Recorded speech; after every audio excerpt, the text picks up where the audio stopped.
Hello and welcome to the podcast experience, an initiative of UFPR, the innovation ecosystem of the Federal University of Paraná. The episode is part of our Innovation and Energy series, recorded live at COBEM 2025 under the theme Artificial Intelligence for a Sustainable Future. Today, we're taking you inside the world of aerospace manufacturing, where some of the strongest hard-to-machine materials on Earth become the lightweight parts that keep airplanes safe and efficient. Our guest is Professor Navneet Khanna from the Institute of Infrastructure Technology Research and Management in Ahmedabad, India, whose research focuses on sustainable machining of advanced materials such as titanium, superalloys, and carbon fiber composites. In his keynote talk, Sustainable Manufacturing, Professor Khanna highlights how new machines strategies can drastically cut waste, extend to life, and reduce energy use. We'll start with simple questions, okay? So, let's start. Theme of the talk, making tough-to-machine aerospace parts more sustainable. For a non-specialist, why are aerospace materials like carbon fiber composites and titanium so hard to machine, and how does that translate into waste, to wear, and energy use on a factory floor? A simple real-world example. Okay, so actually these materials, titanium and composites, which you are saying, right? These materials are having such kind of microstructure, right? And such kind of properties, mechanical properties, that when you try to machine these alloys, it increases the tool wear because of their, inherent properties of the material, right? Second thing is sustainability. Why it is not sustainable? Sustainability is having three pillars. One is economy, another is environment, and third one is social. Right? So if these materials are difficult to machine, then it will be unsustainable. So then we devise different ways to make the machining of these alloys sustainable. Yes. So that the machining becomes economical, environmental friendly, and socially good. Have no impact or negative impact on the society. Okay, amazing. And if a plant manager asked, what changes would my team see and feel when we shift to more sustainable machining? What would you point to first? Less scrap, fewer tool changes, quieter or cleaner stations, or shorter idling times? Yeah. So if the company person want to change to more sustainable, then again the same for every engineer or any layman, right? He has to just focus on the three pillars. Economical. It should be economical. So if it is producing more waste, right, then the buy to fly ratio will be high. So you have to devise such kind of tool path motion, right, by which you can produce the least waste, so that the company can increase the buy to fly ratio. What is buy to fly ratio? That suppose you are having this mic, right?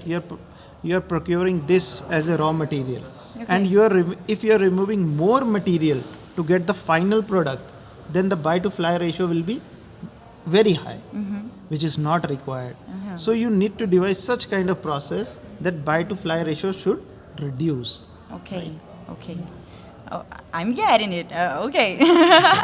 Now, the theme is renewables and energy efficiency. Okay.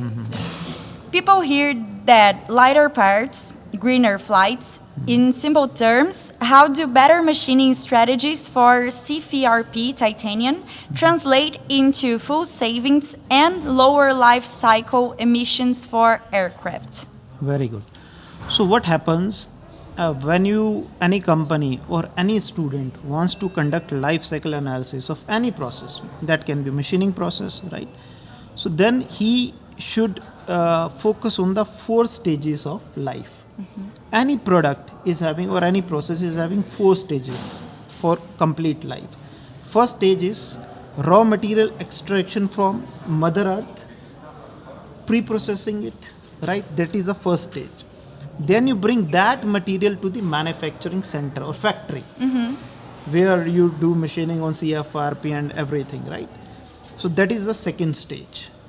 Third stage is the usage stage. Once the product is ready, then how you are using it.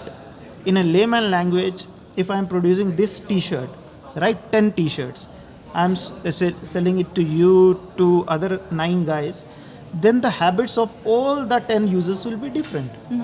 Few will just dispose this t-shirt in 1 month. Few will take consume it for the 1 year, right? So this is the fourth stage, which is in the hand of the user, right? So we need to aware the people that you need to use the things judiciously.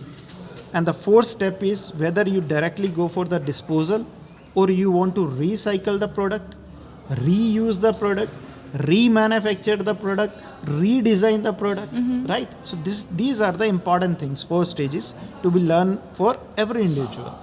That's amazing. Here in Brazil, we have a lot of, we make a lot of effort in Curitiba, especially for the recycling in materials in our house. And that's something that really works here. Yeah. My husband is not from Curitiba, and he was like, oh my God, why you do that? And man, since I was born, we separate because we know that we can use again. And here is something that we really try to make it reality in small things. So we can imagine that in large scale, we can make a lot of difference in the world. So you are the real sustainable person who knows the fundamentals of sustainability.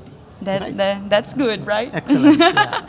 Professor, in a factory wanted quick wins, what first steps cut energy and waste without huge investments, e.g. minimum quantity lubrication, MQL, right first time inspection, energy per part, dashboards, recycling chip stream? What would workers notice first on the floor? So the first important thing is the reduce. So you need to reduce the waste from all the manufacturing steps or from all the 4 stages of your life cycle. So first thing is to reduce, and reduce. So there are different technologies, like you said, MQL. That is minimum quantity lubrication. Instead of putting liters or gallons of cutting fluid, you are putting milliliters. Means you are reducing the consumption. Yes. So reduction is the foremost thing. By reducing the waste in each step of the life cycle, you can make the process more sustainable. Amazing. Professor Navneet, thank you so much, and we wish you a good trip back to India. Thank you for inviting me. Thank you. Yeah.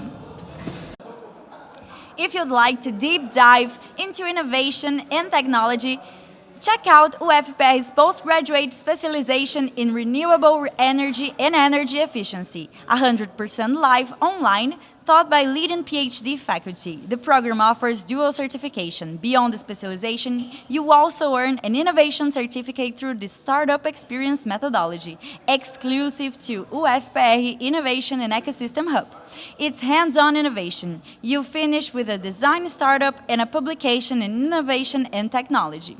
Boost your career and join our innovation ecosystem. Find the enrollment link and contacting post feed and on Instagram @energia.ufpr. Thanks for listening and see you the next episode.